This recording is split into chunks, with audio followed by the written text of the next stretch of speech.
Years into our democracy, there's now a claim the original designer of the country's flag is not the former state herald Frederick Bronwell, who passed away a few months ago. Hastings Mqhayi from Makhanda in the Eastern Cape claims his design was among the thousands of submissions in 1994 for the new flag. He says he now wants to highlight the true meaning of the flag. Mqhayi claims that the country is slowly deviating from the original ideals and is baffled at how the late Frederick Bronwell got all the credit. We did ask the Department of Arts and Culture to be a part of this discussion, but they were unable to come through. Hastings Mqhayi joins me now from our Port Elizabeth studios in the Eastern Cape. A very good morning to you, Mr. Mqhayi. Thank you so much for joining us. Welcome to Morning Live. Good morning, sir, and your good listeners. Why, after 25 years, are you now coming to say that you designed the flag?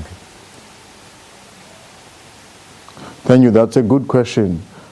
I never intended to talk about the flag, but the pressure from all angles is actually forcing me to come out.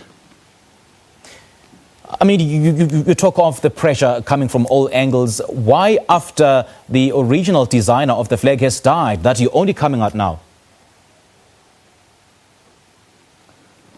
It would be strange for me to know when the person calling himself the designer, when he's going to die. Because the point is, after the death of the person who was a coordinator, I like the way you call him.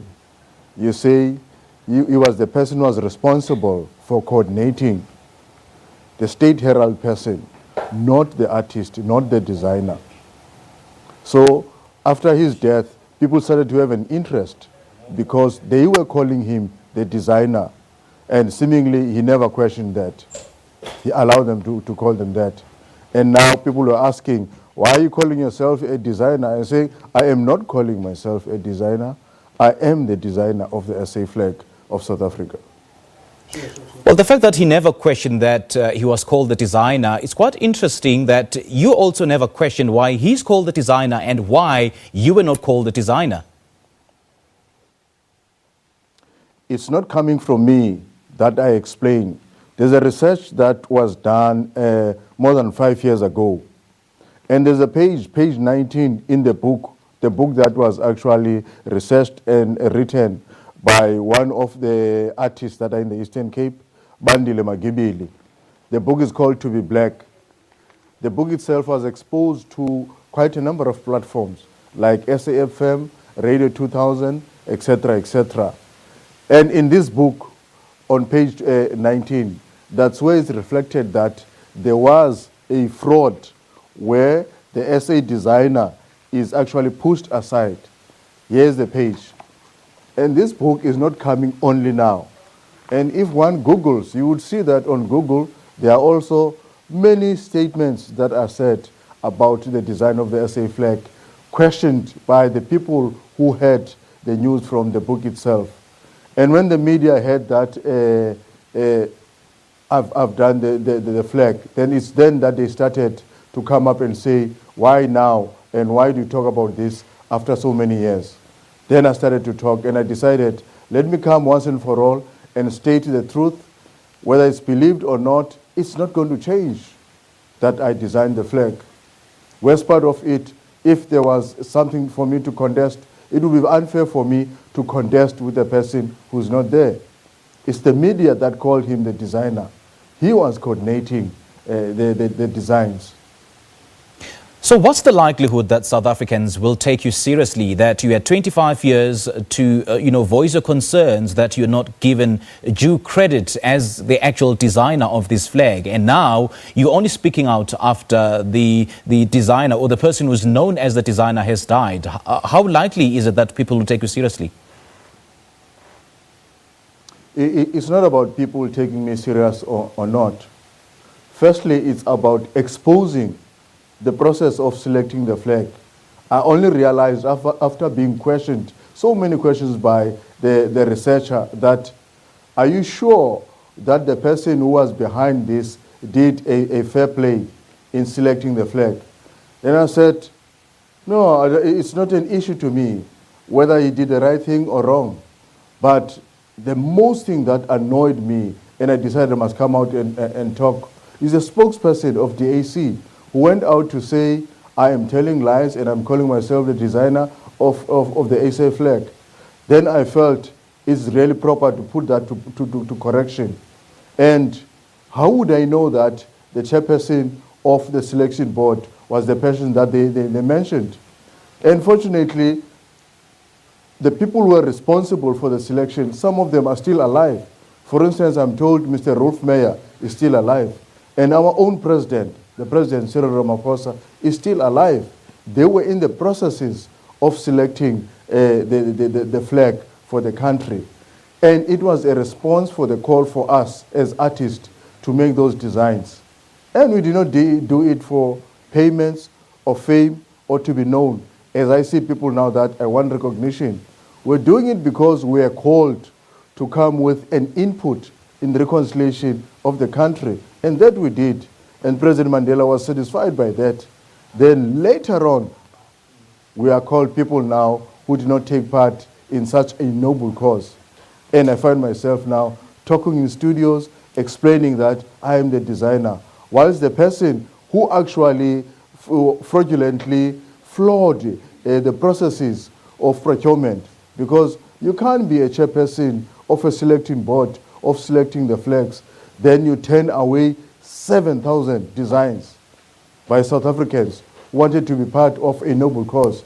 Then later you say you did not find a single flag from those that were submitted, and 7 days later you come back and say in 3 minutes you designed the flag.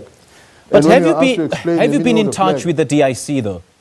Have you spoken to the DIC, and who did you speak with specifically? Is there any paper trail or proof that you actually were in conversation with the Department of Arts and Culture? Yes, I was told after an interview with SAFM that I must go to DIC and explain, and they're going to research. We did that with Mr. Bandile Magibili 3 months ago. And unfortunately, when we told them that, no, this is not about explaining to DAC what took place. It's about the documentary and also the result to the research that are done. And the main thing was not the flag. It's actually the paintings that I've done during my lifetime that are in this book called To Be Black. So hang on a second. You only spoke to the Department of Arts and Culture after Mr. Brownell died? Yes, it's only then that they talk to me, because they come up with the story that I must not be listened to, I'm not telling the truth, because they had Bandile on air and the interviews that he was doing about the book. Then they started to talk about this, but it has been there long before the death was announced. So you say that the meaning of the flag has been distorted. What do you mean by this? And what is the original meaning in your view? The DAC's person gave an impression that the person who claims to have designed the flag was talking about the Y shape of the flag, and how the daughter of the designer was talking about the meaning of unity from the Y shape, etc., etc. Then I discovered that no, the combination and the research that I did when I was making the flag is not reflected at all. Because if you can show on the screen what I sent you, that the influence of the flag that we have was actually a collection of all the parties that were fighting against each other. The PAC, the ANC, Inkatha, and all organizations. And also the old SA flag is part of that. Then if one looks at the flag, you will see that now, the way you place the flag, the red color is supposed to be on top. I heard that the DAC is saying the explanation was that red is on top because it's how it should go, and there's no explanation for that. And I say the explanation was sent to the people who were selecting, but unfortunately it was not taken serious, because on top you will find that that red comes from the Communist Party flag, and the Communist Party flag is the one that is reflecting the blood that was spilled during the frontier wars. And We on don't the have much left-hand time, side, unfortunately. You would see that. Yeah, we don't have much time, unfortunately. But then what do you want to get out of this whole matter? Do you want the due recognition or the credit that you feel you've been robbed all these years? It's not about recognition, it's about the truth. And the nation should know the correct history of what took place and associate itself with the correct meaning of the flag. Mr. Mqhayi, we thank you for your time. That was Hastings Mqhayi, an artist from Makhanda in the Eastern Cape. He says he's the original designer of the South African flag and its meaning is being distorted.